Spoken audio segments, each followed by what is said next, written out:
Okay, there it is, 2022. We can't get any AC units. I've had AC units back ordered for now 3 or 4 months, and I found this old air conditioner. It's a York, the funky looking compressor. Really nothing wrong with it. I took and tested it out. Overload works, everything works. Here's the nameplate.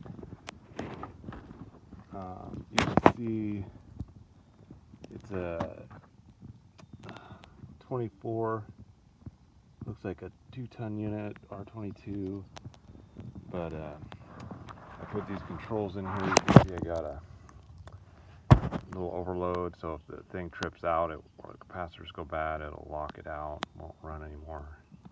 A little anti-short cycle. It already had a high pressure switch, but yeah, really interesting little thing. I'll show you how it sounds when it runs. It's kind of different.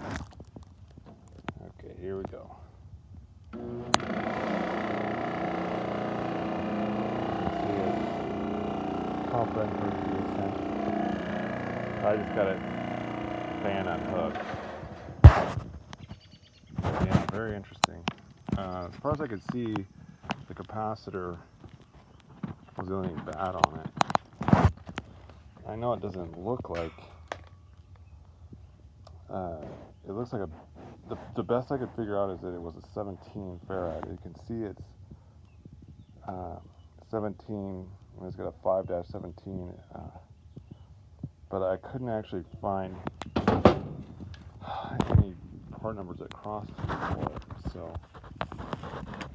I just kind of went on a guess of it. But I'll plug in the fan and I'll show you how it sounds with that.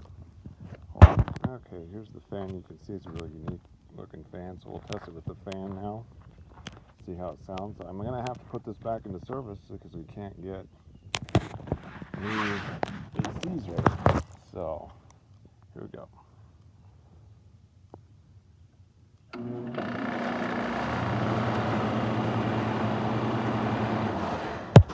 See, it's really, really quiet. But anyways, I thought you guys might enjoy the old vintage York unit. I pulled a vacuum, got my old micron gauge, so hopefully it'll run for a few more years anyways.